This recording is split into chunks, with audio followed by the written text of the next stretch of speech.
은퇴를 하다 보니까 지역가입자로 바뀌면서 건강보험료가 상승을 했다.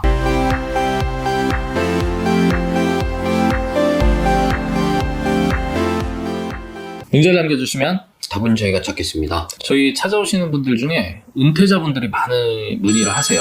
혹은 은퇴 예정이다. 그 은퇴 연령이 뭐 옛날보다 점점 젊어지는 것 같아요. 50대도 있고 40대까지 준비하시는 분들도 있는데 상당히 부럽죠. 부럽습니다. 네, 뭐 이제 자산 생활을 통해 가지고 미래를 준비하는 게 되셨다면 은퇴 준비가 해피할 것이고 반대로 준비가 안 됐다 그러면 상당히 이제 가슴이 빡빡해질 것 같은데 본인은 어떠세요? 저 은퇴 빠이어족 아닙니까? 빠이어족. 네. 빠이어족이 되기 위해서 코인을 좀 샀는데 많이 샀어야 돼.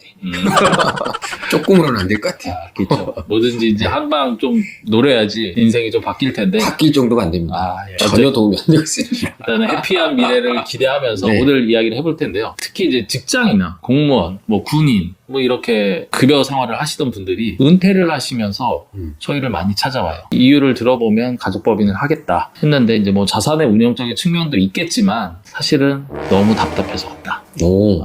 그 얘기들을 하시는데 왜 그런지 한번 좀 오늘 알아보도록 하겠습니다. 오, 그래요? 그렇게 네. 답답하셨나? 자, 일단 첫 번째로 은퇴를 하다 보니까 지역가입자로 바뀌면서 건강보험료가 상승을 했다. 그래서 이거 어떻게 대안이 없느냐 이렇게 해서 오시는데 건강보험료 어떻게 상승을 하는 걸까요? 일단 직장 가입자잖아요. 근무하는 동안은. 그러면 급여에 비례해서 4대 보험을 냅니다. 그리고 절반은 또 회사에서 내주고 회사에서 있죠. 내주고. 근데 이제 은퇴를 했잖아요. 그럼 회사가 내주겠습니까? 회사가 없는데 그거 안 내주지. 온전히 내가 내야죠. 내가 내야 되잖아. 그럼 이제 소득이 끊겼잖아요. 그럼 이제 둘로 나뉩니다. 소득이 끊긴 분 중에 재산이 많지 않다. 그럼 이제 확 줄어요. 그런 분들은 사실 제일 잘 안 찾아옵니다. 그리고 뭐 당연한 거죠. 줄어드는 게. 근데 그게 아니라 재산이 좀 많아. 그리고 그거 외에도 은퇴했는데 요즘에 은퇴 나이가 65세라고 해도 이제 시작 아닙니까? 인생 그쵸. 120세. 이제 절반 왔어요. 120까지 살라고? 그럼요. 앞으로 할 게 많아요. 네. 그래가지고 사업을 또 하시는 분들이 많습니다. 네네. 그리고 뭐 부동산도 있고 이런 것들이 이제 재산 그리고 소득 유무에 따라서 갑자기 그냥 건강보험료가 지역가입자 적용되니까 점수에 따라서 올라가는 거거든요. 그렇죠. 무서운 거는 건강보험료는 끝도 없이 올라가요. 저번에 이제 제가 영상 찍었지만 그런 부분들이 부담되시는 분들, 그러니까 기존과 동일한 상황이었는데 갑자기 은퇴를 함으로써 보험료가 확 오르는 거죠. 그게 이제 걱정돼서 오시는 분들이 많죠. 그렇죠. 일단 건강보험료 문제가 되는 것 같고요. 근데 지금 오늘 핵심은 그게 아니라 그건 알겠어요. 두 번째로 국민연금, 그리고 공무원연금 제도가 있잖아요. 그렇죠. 이제 은퇴하시는 분들은 공무원연금을 받던가 국민연금을 받는데 이게 이분들이 짜증나는 거는 뭐 일하려고 그랬더니 반으로 자른대. 연금 주던 거를. 그런 분들이 있어서 찾아오거든요. 그렇죠. 연금이 감액되는. 그렇죠. 이 내용을 좀 설명을 해주셔야 될 것 같습니다. 일단은 비슷해요. 건강보험료는 이제 내고 의료 혜택을 받는다 그러면 국민연금이라는 거는 사실 연금을 수령하기만 하는 거잖아요. 그런 건데 이 수령할 때도 다른 기타 소득이 많으면 수령 금액을 줄인다. 흔히 감액이라고 하죠. 네. 이런 제도인데 이제 기본 틀은 뭐냐면 이제 근로나 사업소득이 일정 금액을 초과해서 발생하게 되면 네. 연금액을 삭감한다. 취지는 잘 모르겠지만 내가 냈는데. 그러니까 이거 없어도 네. 사실 수 있지 않냐 하면서 좀 줄이는 잘라? 것 같은데, 그쵸. 실제로 그렇게 되는 거고, 여기서 주의하실 건 이제 이자 배당과 같은 소득은 이 금액 기준 산정한 데서는 빠지는 거고요. 근로나 사업소득이 기준이 되는데, 뭐 근로소득 공제, 혹은 사업을 하시면 이제 필요 경비나 이런 것들은 차감한 네. 순소득 기준으로 해서 일정 부분을 초과하면 감액 사유가 됩니다. 그래서 감액 사유를 대략적으로 알아보면 평균 소득 기준이 이제 국민연금 같은 경우에는 대략 한 298만 원 정도. 그리고 공무원 연금 같은 경우는 264만 원을 초과하게 되면 이 초과 소득에 대해서는 감액 사유가 되는 거고요. 그러다 보니까 이제 이 이상의 금액을 버는 분들은 다 줄어드는 건 아니고 저희가 시뮬레이션을 이렇게 돌려보면 실질적으로 한 월급 한 360 정도 받으시면 근로소득 공제 혹은 필요경비 이런 것들이 있다 보니까 이런 걸 제하면 이 기준에 도달하시는 것 같아요. 그래서 한 월 360 정도 이상의 소득이 추가적으로 발생하면 감액 사유가 될 수 있다. 고려하셔야 될 것 같습니다. 아니, 너무 이상한데요. 지금 너무 열받는데. 그렇죠. 그런 제도 일단 봐봐요. 낸 걸 깎는 것도 짜증나는데 버는 게 짜증나게 만들어버리는 거 아니에요? 그렇죠. 일을 하게 해줘야지 시니어들이. 그래야지 이게 연륜, 경험을 갖고 이제 더 발전할 텐데 일을 하자니 연금이 깎여. 그럼 내가 일 안 하고 이거 받는 게 낫지 않나? 이렇게 생각할 수 있을 것 같은데. 사실 이거에 대해서 뭐 논란이 맞죠. 사실 똑같은 금액을 연금을 내고 그렇죠. 네. 똑같이 받다가 넌 소득 더 있으니까 깎는다. 더 노력하는 사람을. 그러니까 이게 조금 앞뒤가 안 맞는 것 같지만 잠깐만, 우리 지금 정책에 너무 반하는 영상을 찍고 있는데. 일단은 뭐 이것도 나름의 정책의 이유가 있기 때문에 그렇죠. 다 이유가 있을 겁니다.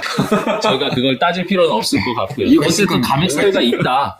요거는 꼭 유념하시면 좋을 그럼 것 이제 같습니다. 궁금한 거는 도대체 얼마나 감액이 되냐. 이게 궁금하실 것 같은데. 일단 뭐 찾아보시면 이제 네. 구간이 있습니다. 그래서 초과하는 금액, 즉 평균 소득 이상 일정 부분 초과를 뭐 100만 원을 초과하느냐, 200만 원 초과하느냐에 따라서 감액률이 있거든요. 그래서 예를 들어서 이제 한 100만 원 정도 초과 시에는 한 5% 정도, 그리고 400만 원을 넘게 초과한다, 내 소득이. 그러면 25%의 감액이라는 내용이 발생을 합니다. 그래서 네. 쉽게 얘기해서 만약에 연금소득 이외에 사업이나 근로소득으로 순수하게 한 1000만 원을 번다 그러면 네. 제가 계산해보니까 한 200만 원 정도의 연금액이 감액이 됩니다. 200이다. 네. 그렇기 때문에 사실 상당한 불이익이라고 해야 될까요? 그런 게 발생할 수 있다. 이해하시면 좋을 것 같아요. 아니 근데 이거는 뭐 그런데 공무원연금 같은 경우에 전액 지급을 안 하는 경우도 있다던데요. 그렇죠. 감액이 아니고 그냥 안 준다. 그렇죠. 이 부분은 사실 뭐 이제 어떤 분이 문의를 하셔가지고 저희도 좀 알아보니까 네. 아 진짜 아예 안 줄 수도 있다. 근데 내용을 들어보시면 어느 정도는 좀 용납될 수 있지 않나 싶은데 네. 우선은 공무원으로 일을 하다가 퇴직했는데 다시 공무원이 된다.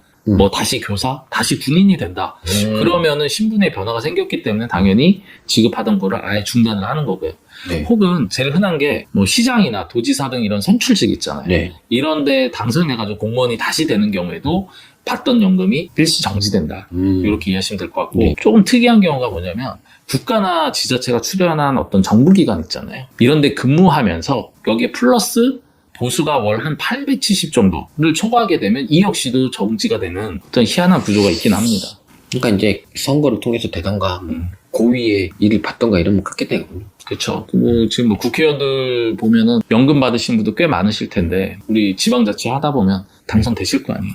우리 지금 머릿속에 떠올리는 본인 지자체 선거하실 때 했던 분들 보면 제가 볼 때 연금 받을 나이 분명 됐는데 아마도 그분들의 연금을 뭐 정지되지 않을까. 너는 헌신해라 이거지. 근데 사실 개인적으로 뭐 안타깝지는 않습니다. 그분들이 안타깝진 않기 때문에. 이게 저희가 자꾸 이렇게 시선으로 봐서 그렇지 연금 제도라는 것 자체가 원래 좀 그런 거잖아요. 사회보장제도이기 때문에 뭐가 그래? 많이 버는 사람이 내고 아래에 있는 사람은 좀 혜택을 주는 이게 좀 이렇게 다 같이 잘 살아보자 이런 개념이기 때문에 그 제도는 인정은 해줘야 되고 아마 일단은 그렇다고 해서 내가 다 내야 되느냐 불만 있으신 분도 있지 않습니까? 네. 그럼 이제 대안이 뭡니까? 뭐 사실은 짜증나게만 하려고 우리가 영상을 찍는 건 아니죠. 그렇죠. 이 부분에 대해서 저희 둘 다 많이 고민을 했지만 저희 앞에 뭐 지금까지 가족법이나 이런 영상도 하나의 도움이 될 텐데 큰 틀은 받던 수입을 줄일 수는 없잖아요. 그럼요. 공무원연금이나 국민연금 100% 다 받기 위해서 내가 벌어야 되는 소득을 줄인다? 그러면 더 줄 텐데. 그럴 수는 없고. 그건 안 되죠. 그렇죠. 그럼 결국에는 소득을 분산해야 되는데. 네. 근로는 혹은 사업은 제가 하고 또 명의만 다른 사람으로 한다? 이거는 각자 판단하시겠지만 약간의 법적인 문제가 있어 보이고요. 그렇다 그러면 이 발생되는 사업이나 근로소득에 관련된 내용을 법인으로 만약에 받게 된다면 법인은 별도의 인격체잖아요. 그렇죠. 네, 그럼 거기서 발생된 소득이 뭐 1000이든 2000이든 뭐 벌기만 한다면 이거는 지금 얘기하는 건보료라든지 국민연금 감액 사유와는 거리가 발생하지 않을까 싶습니다. 거기서 보수를 안 받아도 되니까. 그렇죠. 네, 그럼 뭐 내가 또 임의로 책정도 가능하니까요. 네. 네, 일단은 이 정도 말씀드리면 여러분들이 더 빠르게 준비가 되시지 않을까 싶습니다. 네. 자, 오늘의 한 줄 평을 한번 하신다 그러면 평생 일했는데 감액이라니. 은퇴 전 후 법인을 고민하세요.